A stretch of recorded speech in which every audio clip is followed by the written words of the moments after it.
been months where I absolutely love what I'm doing, and there's months where I question whether this is even the right choice. And sometimes those months are right next to each other.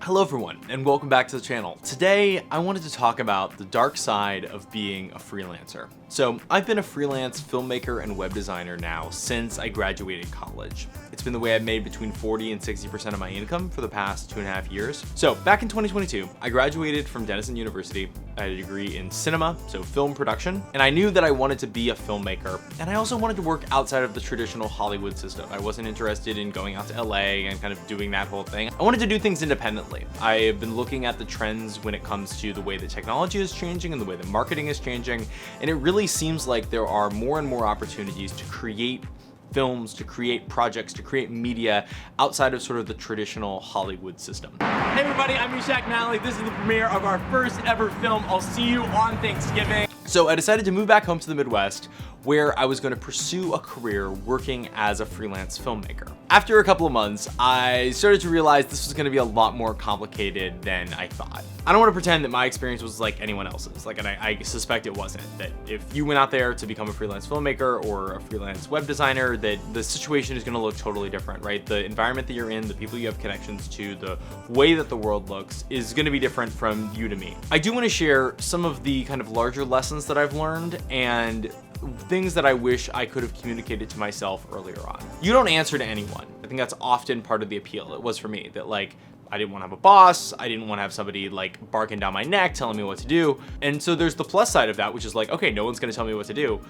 And then there's the downside of that, which is no one's going to tell me what to do, which means that the accountability, the responsibility, it all falls on me. So like when you have a boss and you have to meet deadlines and present things to that boss, you're responsible to them. Like they're the ones signing your checks. They're the ones making sure that you get paid. But when you're the one in charge of like making sure that clients are coming in, making sure that the work that's being done is of high quality, making sure that more outreach is happening so that you can attract more clients in the future, you have to be the one to like figure all that out. And even if you get advice, it's not necessarily completely applicable to your situation. The boss that I have is like, what are the best needs for the business? And yes, I'm in charge of myself and I can choose to wake up at noon and not work at all. And the consequences are like fewer dollars in my bank account. So the consequences become far more tangible.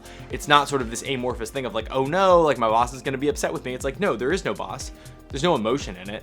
It's just like, I'm going to make fewer dollars if I do that. I've had months that are phenomenal, like months where I get paid exorbitantly well. And then I've had months that are totally dry. So like a crazy good month for me would be making like $6,000. Like let's say I had a month that I made $6,000. Like holy cow, that's amazing. But then if the next month I make $600, then you average that out over the 2 months. Now I'm only making $3,300 a month. When you get that check, when you get the job, when things actually happen, that's fantastic. But there's not a guarantee that this is gonna continue.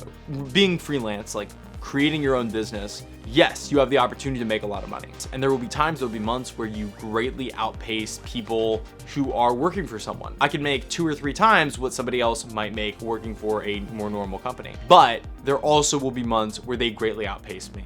In a regular job, you don't have the same creative control. You're not able to do whatever you want, but you're guaranteed a certain amount of money that you're gonna receive.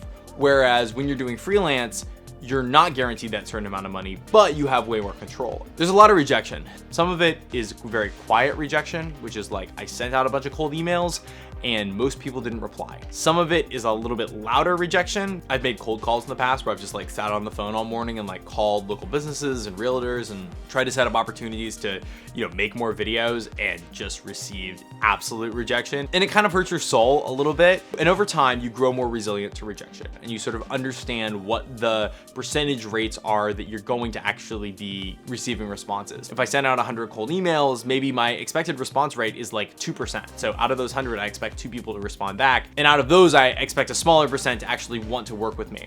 And so maybe I have to send out 1,000 emails before I get 1 or 2 jobs that are actually gonna go through.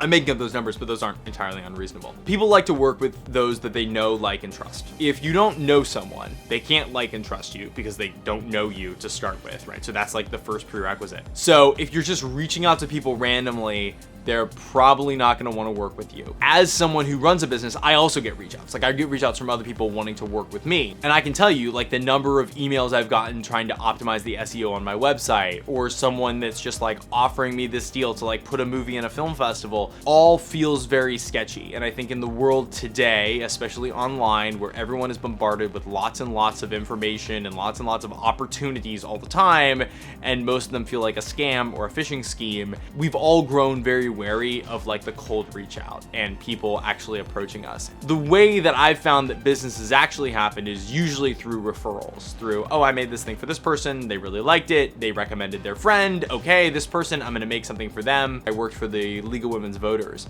and that project came because I made a video for a church about a project they were doing to plant 1,500 trees over 5 years. And then they realized they needed a website for that video.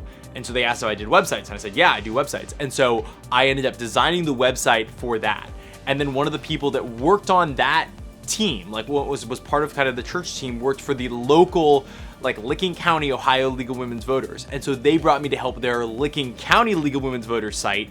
And because I worked on that Licking County site, then I got the gig working for the Ohio League of Women's Voters. So it ends up being kind of this leapfrog from one project to the next. Some process similar to that is the way I've gotten almost all of my business. That isn't to say paid ads don't work. That isn't to say that other forms of reach out don't work.